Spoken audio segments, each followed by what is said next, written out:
يا أيها الذين آمنوا إذا نودي للصلاة من يوم الجمعة فاسعوا إلى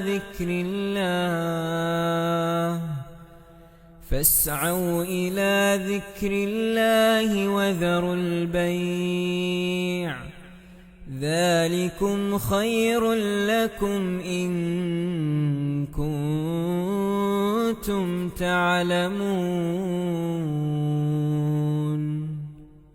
الحمد لله ذي القوة المتين سبحانه هو الموفق والمعين، وأشهد أن لا إله إلا الله وحده لا شريك له، وأشهد أن محمدًا عبده ورسوله، فاللهم صل وسلم وبارك عليه وعلى آله وصحبه أجمعين. أما بعد، فأوصيكم عباد الله ونفسي بتقوى الله. أعوذ بالله من الشيطان الرجيم. ولولا إذ دخلت جنتك قلت ما شاء الله لا قوة إلا بالله. സ്നേഹമുള്ള സത്യവിശ്വാസികളെ, സഹോദരങ്ങളെ, അല്ലാഹു സുബ്ഹാനഹു വ തആലയുടെ വിധിവിലക്കുകളും നിയമനിർദ്ദേശങ്ങളും ജീവിതത്തിൽ ഉടനീളം കാത്തു സൂക്ഷിച്ചുകൊണ്ട് തഖ്വയുള്ളവരായി ജീവിക്കുവാൻ പരമാവധി പരിശ്രമിക്കണേ എന്ന് എന്നെയും നിങ്ങൾ ഓരോരുത്തരെയും ഗൗരവപൂർവ്വം ഉണർത്തുകയാണ്, ഉപദേശിക്കുകയാണ്. അല്ലാഹു സുബ്ഹാനഹു വ തആല നമുക്കെല്ലാം തഖ്വ വർദ്ധിപ്പിച്ച് നൽകി നമ്മെ എല്ലാവരെയും അനുഗ്രഹിക്കുമാറാകട്ടെ.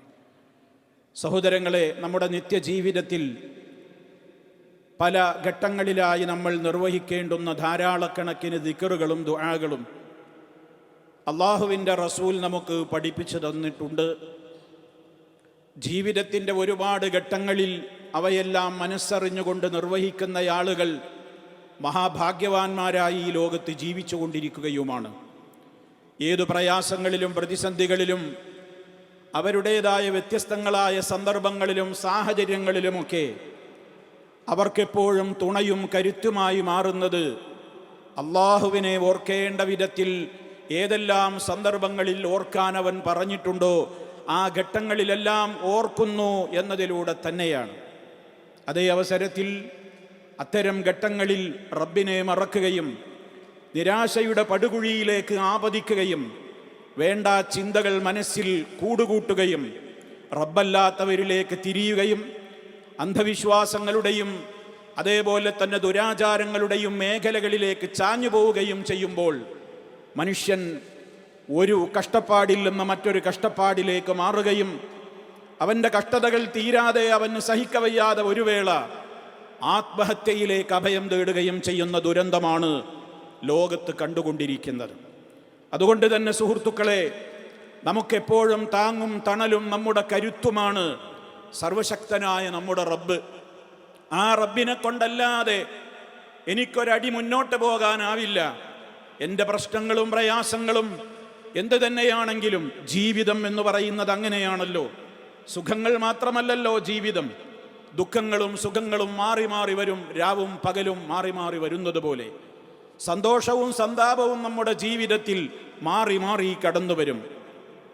ഏറെ ഒരുപാട് വ്യത്യാസങ്ങൾക്ക് അടിമയാണ് മനുഷ്യൻ. അവൻ്റെ ജീവിതത്തിൽ ഓരോ മേഖലകൾ കടന്നു നോക്കിയാലും അങ്ങനെ തന്നെയാണ്. ഇത്തരം ഘട്ടങ്ങളിലൊക്കെ നമുക്ക് കരുത്തു പകരാൻ അള്ളാഹുവിൻ്റെ റസൂൽ സല്ലല്ലാഹു അലൈഹി വസല്ലം പഠിപ്പിച്ച ഒരു ദിക്റിൻ്റെ കാര്യമാണ് ഇന്ന് എൻ്റെയും നിങ്ങളുടെയും ശ്രദ്ധയിൽ കൊണ്ടുവരുന്നത്. ലാ ഹൗല വലാ ഖുവത ഇല്ലാ ബില്ലാഹ്. പഠിക്കാനും പറയാനും അതുപോലെ തന്നെ ആശയം ഗ്രഹിക്കുവാനുമൊക്കെ എളുപ്പമുള്ള, ഏറെ പ്രാധാന്യമർഹിക്കുന്ന ഒരു ദിക്റാണത്. മഹാനായ നബി സല്ലല്ലാഹു അലൈഹി വസല്ലമും സഹാബിമാരും ഒരു യാത്രാവേളയിൽ ആ ഘട്ടത്തിൽ മഹാനായ അബൂ മൂസൽ അശ്അരി റളിയല്ലാഹു തആല അൻഹു പറയുന്നുണ്ട്, ഞാൻ പ്രവാചകന്റെ പിന്നിൽ യാത്ര ചെയ്തുകൊണ്ടിരിക്കുന്നുണ്ട്. ആ സമയത്ത് ഞാൻ ഇങ്ങനെ ഉരുവിട്ടുകൊണ്ടിരിക്കുന്നുണ്ട്, ലാ ഹൗല വലാ ഖുവത ഇല്ലാ ബില്ലാഹ് എന്നുള്ള ദിക്ർ ഞാനിങ്ങനെ പറഞ്ഞുകൊണ്ടേയിരിക്കുന്നുണ്ട്.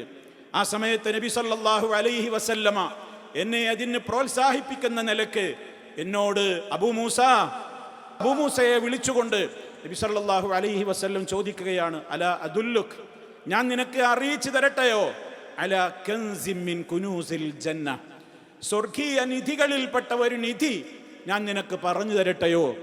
ലാ ഹൗല വലാ ഖുവത ഇല്ലാ ബില്ലാഹ് എന്ന ദിക്റാണത് എന്ന് നബി സല്ലല്ലാഹു അലൈഹി വസല്ലം പഠിപ്പിക്കുകയാണ്. നിധി എന്ന് പറയുമ്പോൾ തന്നെ മനുഷ്യൻ്റെ നീക്കിയിരിപ്പ് സ്വത്തിന് ആ നിധി എന്ന് പറയുക. അതേപോലെ തന്നെ സ്വർഗത്തിലെ നിധി എന്ന് പറയുമ്പോഴോ മനുഷ്യൻ്റെ മറ്റു മുതലുകളൊക്കെ അതൊക്കെ കട്ടുകൊണ്ട് പോകുവാനും അതേപോലെ തന്നെ നഷ്ടപ്പെട്ടു പോകുവാനും ഏതെല്ലാം വിധത്തിൽ നാശങ്ങൾക്ക് വിധേയമാകുവാനും ഒക്കെ ചാൻസുകളുണ്ട്. സ്വർഗീയ നിധിക്കത് ബാധിക്കുകയില്ല. അതവിടെ എന്നും നമുക്കായി കാത്തിരിക്കുകയാണ്. ആ ഗണത്തിലാണ് മഹാനായ നബി സല്ലല്ലാഹു അലൈഹി വസല്ലം നമുക്ക് വിവരിച്ചു തരുന്നത് ലാ ഹൗല വലാ ഖുവത ഇല്ലാ ബില്ലാഹ്. മഹാനായ അബൂ ഹുറൈറ റളിയല്ലാഹു തആല അൻഹു പറയുന്നുണ്ട്, അല്ലാഹുവിന്റെ റസൂൽ എന്നോട് പറഞ്ഞു, അക്സിർ മിൻ ഖൗലി ലാ ഹൗല വലാ ഖുവത ഇല്ലാ ബില്ലാഹ്. ഈ ദിക്ർ നീ അധികരിപ്പിച്ചോളൂ അബൂ ഹുറൈറ. ഇസ്ലാമിന്റെ പ്രവാചകൻ ലോകത്തോട് പറയുക തന്നെയാണത്. വല്ലാത്തൊരു ഗാംഭീര്യമുള്ള വാക്കാണത്. എന്താണ് അതുകൊണ്ട് ഉദ്ദേശിക്കപ്പെടുന്നത്? ഹൗൽ എന്ന് പറഞ്ഞാൽ ഒരവസ്ഥയിൽ നിന്ന് മറ്റൊരവസ്ഥയിലേക്കുള്ള മാറ്റമാണ്. ആ മാറ്റത്തിന് ആവശ്യമായ നിലക്കുള്ള പവറും സ്ട്രോങ്ങും ശക്തിയുമാണ് ഖുവത്ത് എന്ന് പറയുന്നത്. ഇത് രണ്ടും നമ്മൾ എത്ര തലകുത്തി മറിഞ്ഞാലും, എത്ര വലിയ സമ്പന്നനാണെങ്കിലും, എത്ര വലിയ അധികാരിയാണെങ്കിലും, സ്വാധീനമുള്ളവനാണെങ്കിലും ഒരാൾക്കും അത് വില കൊടുത്തു വാങ്ങാനാകുന്നതല്ല. റഹ്മാനായ റബ്ബിനെ കൊണ്ടല്ലാതെ ഒരവസ്ഥയിൽ നിന്ന് മറ്റൊരവസ്ഥയിലേക്ക് നമ്മെ മാറ്റാനാവില്ല. ദുഃഖവും സങ്കടവും കൊണ്ട് മനസ്സ് ഏറെ പ്രയാസപ്പെടുമ്പോൾ മനുഷ്യന്റെ മനസ്സിനെ സംബന്ധിച്ചിടത്തോളം അതൊന്നു മാറുവാൻ, ദാരിദ്ര്യത്തിൽ നിന്ന് സമ്പന്നതയിലേക്ക്, അനാരോഗ്യത്തിൽ നിന്ന് ആരോഗ്യത്തിലേക്ക്, അസമാധാനത്തിൽ നിന്ന് സമാധാനത്തിലേക്ക്, അശാന്തിയിൽ നിന്ന് ശാന്തിയിലേക്ക്, മനുഷ്യന്റെ അധാർമിക പ്രവണതകളിൽ നിന്ന് പ്രവർത്തനങ്ങളിൽ നിന്ന് ധാർമ്മികതയിലേക്ക്, അനീതിയിൽ നിന്ന് നീതിയിലേക്ക്, അസത്യത്തിൽ നിന്ന് സത്യത്തിലേക്ക്, അവിശ്വാസത്തിൽ നിന്ന് യഥാർത്ഥ വിശ്വാസത്തിലേക്ക്, ഇതൊക്കെ മനുഷ്യന് ചേഞ്ച് ആവശ്യമുള്ള മേഖലകളാണ്. ആ ചേഞ്ചിനൊന്നും ലോകത്തൊരാൾ വിചാരിച്ചാലും നടക്കൂല. അത് റബ്ബിനെ കൊണ്ടേ പറ്റൂ. അതുകൊണ്ട് തന്നെ ലാ ഹൗല, ഒരവസ്ഥയിൽ നിന്ന് മറ്റൊരവസ്ഥയിലേക്ക് മാറുവാനോ മാറ്റുവാനോ അതിനുള്ള ഖുവത്തോ ശക്തിയോ പവറോ ഇല്ലാ ബില്ലാഹ്, അല്ലാഹു തന്നാലല്ലാതെ ഇല്ല, റബ്ബിനെ കൊണ്ടല്ലാതെ ഇല്ല. ലോകത്ത് എത്ര കൊലകൊമ്പനാണെങ്കിലും അവനിത് പറഞ്ഞേ പറ്റൂ. എൻ്റെ റബ്ബിലേക്ക് എല്ലാം ഏൽപ്പിക്കുവാനുള്ള സുദൃഢമായ തൗഹീദിന്റെ, തവക്കുലിന്റെ, സമർപ്പണത്തിന്റെ കൃത്യവും വ്യക്തവുമായ ശബ്ദമാണ് ലാ ഹൗല വലാ ഖുവത ഇല്ലാ ബില്ലാഹ്. ഒരാൾക്കും നമ്മെ സഹായിക്കാനാവില്ല. നമ്മെ ആ നിലക്ക് സഹായിക്കുവാൻ ആത്യന്തികമായി റഹ്മാനായ റബ്ബിനെ കൊണ്ടല്ലാതെ പറ്റില്ല. ശിർക്കിന്റെ അടിവേരറുക്കുന്ന തൗഹീദിന്റെ അത്യുജ്വലമായ ആ പ്രഖ്യാപനത്തെ വെട്ടിത്തിളങ്ങുന്ന വിധത്തിൽ വിശ്വാസിയുടെ മനസ്സിൽ നിലനിർത്തി തരുന്ന ഏറ്റവും തങ്കമായ ദിക്റാണ് ലാ ഹൗല വലാ ഖുവത ഇല്ലാ ബില്ലാഹ്. അത് പറയുന്നവന് ടെൻഷന്റെ ആവശ്യമില്ല. അത് പറയുന്നവന് നിരാശയില്ല. അത് പറയുന്നവന് ഡിപ്രഷൻ ഇല്ല. അത് പറയുന്നവന് മൂഡ് ഓഫ് ആകുന്ന ഘട്ടമില്ല. എന്താ കാരണം? അവനെല്ലാം ഏൽപ്പിക്കുന്നത് ആ റബ്ബിലാണ്. ലാ ഹൗല വലാ ഖുവത ഇല്ലാ ബില്ലാഹ്. പ്രിയമുള്ളവരെ, ജീവിതത്തിൽ ഞാൻ പറഞ്ഞല്ലോ, നമ്മളെ അഹ്വാലുകൾ, നമ്മുടെ അവസ്ഥകളൊന്നും എപ്പോഴും ഒരേ നിലക്കല്ല, നമ്മൾ ഇഷ്ടപ്പെടുന്ന വിധത്തിലായിരിക്കില്ല. അതൊക്കെ മാറാൻ, നമുക്കൊന്ന് തിന്മയിൽ നിന്ന് മാറി നന്മ ചെയ്യാൻ, ഒരു ഇബാദത്ത് ചെയ്യാൻ, ഏതൊരു വിഷയത്തിലും എല്ലാ കാര്യത്തിലും അല്ലാഹുവിൻ്റെ സഹായമില്ലാതെ പറ്റില്ല എന്ന് നമ്മെക്കൊണ്ട് ആവർത്തിച്ച് വിവിധ ഘട്ടങ്ങളിൽ പറയിപ്പിക്കുന്ന ദിക്റാണ് ലാ ഹൗല വലാ ഖുവത ഇല്ലാ ബില്ലാഹ്. അഹബ്ബുൽ കലാമി ഇലല്ലാഹ്. അല്ലാഹുവിന് ഏറ്റവും ഇഷ്ടപ്പെട്ട വാക്കുകളിൽപ്പെട്ട ഒരു വാക്കാണ് സുബ്ഹാനല്ലാഹ്. ലാ ശരീക ലഹ്, ലഹുൽ മുൽക്ക് വലഹുൽ ഹംദ് വഹുവ അലാ കുല്ലി ഷൈഇൻ ഖദീർ വലാ ഹൗല വലാ ഖുവത ഇല്ലാ ബില്ലാഹ്. ഞാൻ വിശദീകരിക്കുന്നില്ല. ആ ആശയം നമ്മുടെ മനസ്സിലുണ്ടാകണം. എപ്പോഴെല്ലാം പറയാൻ ഇത് പഠിപ്പിച്ചു നമ്മളോട്. നമുക്കൊരു നിഅമത്ത് കിട്ടുമ്പോൾ ആ നിഅമത്ത് കിട്ടുമ്പോൾ നെകളിപ്പല്ല വേണ്ടത്, അഹങ്കാരമല്ല വേണ്ടത്. എനിക്കൊരു നല്ല അവസ്ഥ എനിക്ക് എൻ്റെ റബ്ബ് തരുമ്പോൾ ഞാനതിൻ്റെ എൻ്റെ റബ്ബിനെ സ്തുതിക്കുന്നതോടൊപ്പം അതെനിക്ക് കിട്ടിയ കേന്ദ്രത്തെ മറന്നു കളയരുത്.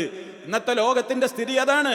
നല്ലൊരവസ്ഥ വന്നു കഴിഞ്ഞാൽ പിന്നെ അവൻ കഴിഞ്ഞ കാലങ്ങൾ മറന്നു പോകുന്നു, അവൻ ജീവിച്ചു വന്ന വഴികളെല്ലാം മറന്നു പോകുന്നു. വന്ന വഴികളൊക്കെ മറന്ന് അഹങ്കാരത്തിന്റെ ഗരിമയിൽ കയറിയിട്ടാണ് പിന്നെ അവന്റെ നടപ്പും ഇരിപ്പും സംസാരവും ഒക്കെ. മറന്നു പോകരുത് മനുഷ്യ, തന്നവൻ റബ്ബാണ്. വളരെ വ്യക്തമായി ഇന്നും നമ്മൾ പാരായണം ചെയ്തിട്ടുള്ള സൂറത്തുൽ കഹ്ഫിൽ ഒരു തോട്ടക്കാരന്റെ കഥ പറയുന്നില്ലേ? അയാൾക്ക് അല്ലാഹു കൊടുത്ത തോട്ടത്തിന്റെ അനുഗ്രഹങ്ങൾ കണ്ട് നെകളിപ്പോടുകൂടി അയാള് ഇതൊക്കെ ഞാനാ, ഇതൊക്കെ എന്റെതാ, ഇതൊക്കെ എന്റെ പവറാ, എന്റെ കഴിവാ എന്നൊക്കെ പറഞ്ഞപ്പോ വിശ്വാസിയായ ഒരു മനുഷ്യൻ, ഒരു കൂട്ടുകാരനുണ്ടായിരുന്നു അയാൾക്ക്. അയാൾ പറഞ്ഞു കൊടുത്ത വാചകമാണ് ഖുർആന പറയുന്നത്, വലൗലാ ഇദ് ദഖൽത ജന്നതക ഖുൽത മാഷാ അല്ലാഹ് ലാ ഖുവത ഇല്ലാ ബില്ലാ. എടോ, നിനക്ക് നിന്റെ തോട്ടത്തിൽ പ്രവേശിച്ചപ്പോ ഈ അഹങ്കാരത്തിന്റെ വാക്ക് പറയാതെ മാഷാ അല്ലാഹ്, അല്ലാഹ് ഉദ്ദേശിക്കുന്നതാണല്ലോ എനിക്ക് കിട്ടുന്നത്, ലാ ഖുവത ഇല്ലാ ബില്ലാ, അല്ലാഹുവിനെ കൊണ്ടല്ലാതെ ഒരു ശക്തിയും പവറുമില്ലല്ലോ എന്ന് നിനക്ക് പറഞ്ഞുകൂടായിരുന്നില്ലേ എന്ന് ഉപദേശിക്കുന്നുണ്ട് ആ സത്യവിശ്വാസിയായ കൂട്ടുകാരൻ. നോക്കണം സഹോദരങ്ങളെ, അനുഗ്രഹങ്ങൾ കൈവരുമ്പോൾ ലാ ഹൗല വലാ ഖുവത ഇല്ലാ ബില്ലാ, അത് കിട്ടിയ സോഴ്സ് മറക്കരുതെന്ന ഗുണപാഠമാണ് നമുക്കതിലൂടെ അള്ളാഹു പകർന്നു തന്നിട്ടുള്ളത്. നമ്മൾ ഭക്ഷണം കഴിച്ചു കഴിഞ്ഞാൽ പറയുന്ന ദിക്റുണ്ടല്ലോ, ഹദീസുകളിൽ കാണാം. ആരെങ്കിലും ഭക്ഷണം കഴിച്ചിട്ട് അൽഹംദുലില്ലാഹ് അല്ലദീ അത്അമനി ഹാദാ അത്അം വറസഖനീഹി മിൻ ഗൈരി ഹൗലിൻ മിന്നി വലാ ഖുവ്വ, എൻ്റെ ഒരു കഴിവോ എൻ്റെ ഒരു പവറോ എൻ്റെ ഒരു ശക്തിയോ ഒന്നുമല്ല ഞാനിപ്പോൾ ഈ കഴിച്ച ഭക്ഷണത്തിൻ്റെ പിന്നിലുള്ളത്. ഇതൊക്കെ റബ്ബ എനിക്കത് കഴിക്കാൻ, അതെൻ്റെ ആമാശയത്തിലേക്ക് ഇറങ്ങിപ്പോകാൻ, ഇനിയത് ദഹിക്കാൻ, ഇനിയത് ദഹിച്ച് പുറത്തു പോകാൻ, എൻ്റെ ശരീരത്തിനത് ഉപകാരപ്പെടാൻ, ഉപദ്രവമില്ലാതിരിക്കാൻ, എന്തൊക്കെ മാറ്റങ്ങൾക്ക് വിധേയമാകണം ഒരു തുള്ളി വെള്ളം കുടിച്ചാൽ, ഒരു ഭക്ഷണം കഴിച്ചാൽ, അതൊക്കെ ആരാണ് ചെയ്തുകൊണ്ടിരിക്കുന്നത്? ആർക്കെങ്കിലും സാധിക്കോ? ഒരാൾക്കും കഴിയില്ല. ഓർമ്മ നിനക്ക് വേണം, എൻ്റെ പവറല്ല, എൻ്റെ ശക്തിയല്ല എന്നൊരാൾ പറഞ്ഞാൽ അവൻ്റെ കഴിഞ്ഞ കാല പാപങ്ങൾ പൊറുക്കപ്പെടുമെന്ന് നബി സല്ലല്ലാഹു അലൈഹി വസല്ലം. തീർന്നില്ല, ഇബാദത്തിന് വേണ്ടിയുള്ള വിളിയാളമാണ്. 5 നേരത്തെ നിസ്കാരത്തിന് വേണ്ടി ഹയ്യ അലസ്സലാഹ്, നിസ്കാരത്തിന് വരൂ, വിജയത്തിന് വരൂ എന്ന വിളിയാളം കേൾക്കുമ്പോൾ നാം പഠിപ്പിക്കപ്പെട്ടത് ലാ ഹൗല വലാ ഖുവത ഇല്ലാ ബില്ലാ. എനിക്ക് നിസ്കരിക്കണമെങ്കിൽ, അതിന് പോകാൻ തോന്നണമെങ്കിൽ, ആ നിസ്കാരം ശരിയാകണമെങ്കിൽ, അത് റബ്ബിൻ്റെ അടുക്കൽ സ്വീകാര്യത കിട്ടുന്ന വിധത്തിൽ നിർവഹിക്കാനാവണമെങ്കിൽ അതിനുള്ള തൗഫീഖ് എൻ്റെ റബ്ബ് തന്നേ മതിയാകൂ. ലാ ഹൗല വലാ ഖുവത ഇല്ലാ ബില്ലാ. അതേപോലെ തന്നെ നമ്മുടെ ദുആകളുടെ പ്രാരംഭത്തിൽ അത് പറയുന്നത് നന്മയുടെ കവാടങ്ങൾ നമുക്ക് തുറന്നു കിട്ടുവാൻ കാരണമാണെന്ന് ഹദീസുകളിൽ കാണുവാൻ സാധിക്കും. നബി സല്ലല്ലാഹു അലൈഹി വസല്ലമ ഈ പ്രത്യേകമായ കാര്യത്തിൻ്റെ മഹത്വങ്ങൾ ധാരാളം ഹദീസുകളിലൂടെ നമുക്ക് പഠിപ്പിച്ചിരുന്നിരിക്കുകയാണ്. അള്ളാഹുവിനോട് പാപമോചനത്തിന് തേടുമ്പോൾ, കാരുണ്യത്തിന് തേടുമ്പോൾ, ഹിദായത്തിന് വേണ്ടി തേടുമ്പോൾ, റിസ്ഖിന് വേണ്ടി തേടുമ്പോൾ, അതിൻ്റെയൊക്കെ മുന്നോടിയായി ലാ ഹൗല വലാ ഖുവത ഇല്ലാ ബില്ലാ എന്നുള്ള നിലക്ക് റബ്ബിനെ പുകഴ്ത്തി പറയുന്നത് ആ നന്മയുടെ കവാടങ്ങളൊക്കെ നമുക്ക് മുമ്പിൽ മലർക്കെ തുറന്ന് വെക്കപ്പെടുവാൻ ഏറ്റവും കാരണമായി മാറുന്ന ഒരു സംഗതിയാണെന്ന് നബി സല്ലല്ലാഹു അലൈഹി വസല്ലം ഉണർത്തിയതായി ഇമാം മുസ്ലിം റിപ്പോർട്ട് ചെയ്തിട്ടുള്ള ഹദീസിൽ കാണുവാൻ സാധിക്കും. രാത്രിയിൽ ഇടക്കൊന്ന് ഉണരുമ്പോൾ, ആരെങ്കിലും രാത്രിയിൽ അതാ ഉണർന്നു കഴിയുന്ന വേളയിൽ അവൻ ചൊല്ലേണ്ടുന്ന ദിക്റുണ്ട്, ഞാൻ വിശദീകരിക്കുന്നില്ല. ആ കൂട്ടത്തിലുമുണ്ട് വലാ ഹൗല വലാ ഖുവത ഇല്ലാ ബില്ലാഹ്. ആ സമയത്തും അത് പറയേണ്ടതുണ്ട്. തീർന്നില്ല, 5 നേര നിസ്കാരത്തിൻ്റെ ശേഷം നമ്മുടെ ദിക്റുകൾ, അസ്തഗ്ഫിറുല്ലാഹ് ചൊല്ലിക്കഴിഞ്ഞതിന് ശേഷമുള്ള ദിക്റുകളിലും നമുക്ക് ഈ ദിക്ർ കാണാൻ സാധിക്കും. ലാ ഇലാഹ ഇല്ലല്ലാഹു വഹ്ദഹു ലാ ശരീക ലഹ് എന്ന് തുടങ്ങിയ ദിക്റുകൾക്ക് ശേഷം ലാ ഹൗല വലാ ഖുവത ഇല്ലാ ബില്ലാഹ് വലാ നഅ്ബുദു ഇല്ലാ ഇയ്യാഹ് എന്ന് തുടങ്ങുന്ന ദിക്റുകൾ, അതിലും ലാ ഹൗല വലാ ഖുവതയുണ്ട്. ഇതൊക്കെ മഹാനായ നബി സല്ലല്ലാഹു അലൈഹി വസല്ലം നമുക്ക് പഠിപ്പിച്ചു തന്നിട്ടുള്ളവയാണ്. നമ്മിൽ എത്ര പേര് ഇതൊക്കെ നിർവഹിക്കാറുണ്ട്? എത്ര പേര് അത് നിർവഹിക്കുന്നവർ അതിൻ്റെ ആശയമറിഞ്ഞ് നിർവഹിക്കാറുണ്ട്? ഗൗരവത്തോടുകൂടെ നമ്മൾ മനസ്സിലാക്കുക. ആ അർത്ഥത്തിൽ ഈ ദിക്റിനെ നെഞ്ചേറ്റുക. അത് നമ്മുടെ വിശ്വാസത്തെ രൂഢമൂലമാക്കും. ശിർക്കിൽ നിന്നും അന്ധവിശ്വാസങ്ങളിൽ നിന്നും നമ്മെ അത് കാത്തുരക്ഷിക്കും. അല്ലാഹു സുബ്ഹാനഹു വ തആല നമുക്ക് എല്ലാവർക്കും സത്യവിശ്വാസത്തിൻ്റെ വക്താക്കളായി ജീവിച്ചു മരിക്കുവാനുള്ള തൗഫീഖ് നൽകി നമ്മെ എല്ലാവരെയും അനുഗ്രഹിക്കുമാറാകട്ടെ. അഖൂലു ഖൗലി ഹാദാ വ അസ്തഗ്ഫിറുല്ലാഹ ലീ വലക്കും ഫസ്തഗ്ഫിറൂഹു ഇന്നഹു ഹുവൽ ഗഫൂറുർ റഹീം. അൽഹംദുലില്ലാഹി വഹ്ദഹു വസ്സലാത്തു വസ്സലാമു അലാ മൻ ലാ നബിയ്യ ബഅദഹു വഅലാ ആലിഹി വസഹ്ബിഹി വമൻ തബിഅ ഹദിയഹു. അമ്മാ ബഅദു ഫഊസീകും ഇബാദല്ലാഹ് വനഫ്സി ബിതഖ്വല്ലാഹ്. അള്ളാഹുവിനെ സൂക്ഷിക്കണേ. ഒരിക്കൽ കൂടി എന്നെയും നിങ്ങൾ ഓരോരുത്തരെയും ഗൗരവപൂർവ്വം ഉണർത്തുകയാണ്. സഹോദരങ്ങളെ, വിജയത്തിൻ്റെ വേളയിൽ അള്ളാഹുവിനോടുള്ള നന്ദിയുടെ വാക്കായിക്കൊണ്ടും നമുക്ക് പ്രയാസം വരുന്ന ഘട്ടങ്ങളിൽ റബ്ബിനോട് നമ്മുടെ സഹായം അഭ്യർത്ഥിക്കുന്ന നിലക്കുള്ളൊരു വാചകമായിക്കൊണ്ടും വിഷമഘട്ടങ്ങളിൽ എന്തിന് ഞാൻ വിഷമിക്കണം, എനിക്കെൻ്റെ റബ്ബില്ലേ, അവനല്ലേ എല്ലാം തരാൻ കഴിവുള്ളവൻ എന്ന് അവനിലുള്ള സമർപ്പണ ബോധം എന്ന നിലക്കും, സന്തോഷത്തിൻ്റെ ഘട്ടത്തിൽ എനിക്കെൻ്റെ സന്തോഷം എൻ്റെ റബ്ബ് ഇനിയും വർദ്ധിപ്പിച്ചു തരട്ടെ എന്ന നിലക്കും, സന്താപഘട്ടത്തിൽ എൻ്റെ റബ്ബേ നീ എന്നെ ഒരിക്കലും നിരാശയുടെ പടുകുഴിയിലേക്ക് തള്ളിയിട്ട് അരുതാത്തത് ചെയ്യാനുള്ള മനസ്സിൻ്റെ ഉടമയാക്കി മാറ്റല്ലേ, നിൻ്റെ വാത്സല്യം കൊണ്ട് നീ എന്നെ പൊതിയണേ എന്ന നിലക്കൊക്കെയുള്ള ആശയങ്ങൾ ഓർത്തുകൊണ്ട് നമ്മളിത് വർദ്ധിപ്പിക്കേണ്ടതുണ്ട്. നമ്മുടെ വീടുകളിൽ നിന്ന് നമ്മൾ ഇറങ്ങുന്ന ആ വേളയിലും നമ്മൾ പറയാൻ പഠിപ്പിക്കപ്പെട്ടത് എന്താണ്? ഒരാൾ തൻ്റെ വീട്ടിൽ നിന്നിതാ ഇറങ്ങുകയാണ്, ഇത് പറഞ്ഞുകൊണ്ട്, ഏത്? ബിസ്മില്ലാഹ് തവക്കൽതു അലല്ലാഹ് ലാ ഹൗല വലാ ഖുവത ഇല്ലാ ബില്ലാഹ് എന്ന് പറഞ്ഞുകൊണ്ട് ഒരാൾ വീട്ടിൽ നിന്ന് ഇറങ്ങുമ്പോൾ യുഖാലു ലഹു, അവനോട് പറയപ്പെടുന്നതാണ്, കുഫീത വവുഖീത, നിന്റെ എല്ലാ ദുന്യവിയും ഉഖറവിയുമായ പ്രശ്നങ്ങൾക്ക് നീ മനക്ലേശം ഒരിക്കലും നിന്നെ പിടികൂടാതെ നീ അതിന് പരിഹാരം നേടിക്കഴിഞ്ഞു. അതേപോലെ തന്നെ വവുഖീത, നീ എല്ലാവിധത്തിലുള്ള ശല്യങ്ങളിൽ നിന്നും ശത്രുക്കളിൽ നിന്നും അപകടങ്ങളിൽ നിന്നും നിനക്ക് കാവൽ ലഭിക്കപ്പെട്ട് കഴിഞ്ഞു എന്നിങ്ങനെ വിളിച്ചു പറയപ്പെടും. മാത്രമല്ല വതനഹ അൻഹു ശൈത്താൻ, നമ്മുടെ കൂടെ ഇങ്ങനെ സദാ വസ്വാസുണ്ടാക്കി നമ്മിൽ വേണ്ടാത്ത ചിന്തകളെ കൊണ്ടുവരാൻ വേണ്ടി നടന്നുകൊണ്ടിരിക്കുന്ന ചെകുത്താൻ നമ്മളിൽ നിന്ന് വിട്ട് മാറി അകന്നു പോകും. ഇനി ഇവൻ്റെ പിന്നാലെ കൂടിയിട്ട് കാര്യമില്ല, ഇവൻ കാവൽ നേടിക്കൊണ്ട് വീട്ടിൽ നിന്ന് ഇറങ്ങിയവനാണ് മുഹമ്മദ് മുസ്തഫ സല്ലല്ലാഹു അലൈഹി വസല്ലം. ഓർക്കാറുണ്ടോ നമ്മൾ? വീട്ടിൽ നിന്ന് ഇറങ്ങുമ്പോൾ ഈ ദിക്ർ പതിവാക്കാറുണ്ടോ നമ്മൾ? ആശയം ചിന്തിക്കാറുണ്ടോ? ഇല്ലെങ്കിൽ അത് പതിവാക്കുക. ഇതൊക്കെ നമുക്കുള്ള കരുത്തും കാവലുമാണ്. ലോകത്ത് ആത്മഹത്യകൾ ദിനേന വർദ്ധിച്ചു കൊണ്ടിരിക്കുന്ന ഒരു കാലത്താണ് നമ്മൾ ജീവിക്കുന്നത്.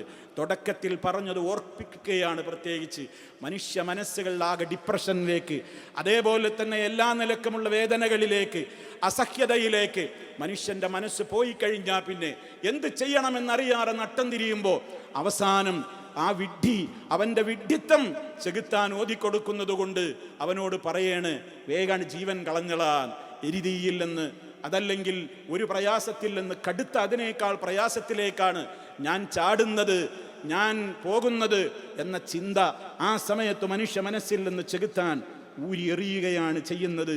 അതുകൊണ്ട് ശൈത്താനിൽ നിന്ന് കാവൽ തേടുന്ന, അതേപോലെ തന്നെ നമ്മുടെ ജീവിതത്തിൽ നമ്മുടെ വിശ്വാസം ഉറപ്പിക്കുന്ന ഏതേത് ദിക്റുകൾ ഉണ്ടെന്നറിയാമോ? നൂറുകണക്കിന്. ഇന്നത്തെ സംവിധാനങ്ങളിൽ ഒന്ന് മനസ്സ് വെച്ചാൽ അത് പഠിക്കാനും പകർത്താനും ചൊല്ലാനും അറിയാത്തവരാണോ നമ്മൾ? അല്ല, അലസത മാത്രമാണ് നമ്മുടെയൊക്കെ ആ മേഖലയിലെ നമ്മെ പിന്തിരിപ്പിക്കുന്ന ഏക ഘടകം. റബ്ബിനോട് കാവൽ തേടിക്കൊണ്ട് ഈ യഥാർത്ഥമായ പാതയിലേക്ക് മുന്നോട്ട് പോവുക. ഏത് ഘട്ടത്തിലും റബ്ബിൻ്റെ കാവലുണ്ടാകും. അവൻ സമാധാനം തരും, അവൻ ശാന്തി തരും. അള്ളാഹു നമുക്കെല്ലാം അതിനുള്ള തൗഫീഖ് നൽകി നമ്മെ എല്ലാവരെയും അനുഗ്രഹിക്കുമാറാകട്ടെ. ചെറുതും വലുതുമായ ദോഷങ്ങളിൽ നിന്ന് അള്ളാഹു നമുക്ക് മോചനം നൽകി നമ്മെ എല്ലാവരെയും അനുഗ്രഹിക്കുമാറാകട്ടെ. മാരകമായ രോഗങ്ങളിൽ നിന്ന് റബ്ബ് നമ്മയെല്ലാം കാത്തുരക്ഷിക്കുമാറാകട്ടെ. നമ്മിലെ രോഗികൾക്ക് പരിപൂർണമായും ശിഫ നൽകി അനുഗ്രഹിക്കുമാറാകട്ടെ. നമ്മിൽ നിന്ന് മരണപ്പെട്ടു പോയവർക്ക് മഗ്ഫിറത്തും റഹ്മത്തും നൽകി അനുഗ്രഹിക്കുമാറാകട്ടെ. അല്ലാഹുമ്മ ഗ്ഫിർ ലിൽ മുഅ്മിനീന വൽ മുഅ്മിനാത്ത് വൽ മുസ്ലിമീന വൽ മുസ്ലിമാത്ത് الأحياء منهم والأموات إنك مجيب الدعوات وقاضي الحاجات. اللهم احفظ دولة الإمارات من كل الجهات. اللهم وفق ولاة أمورنا لما تحبه وترضاه. اللهم سدد خطى حاكمنا يا ذا الجلال والإكرام. ربنا اغفر لنا ذنوبنا وكفر عنا سيئاتنا وتوفنا مع الأبرار والحمد لله رب العالمين.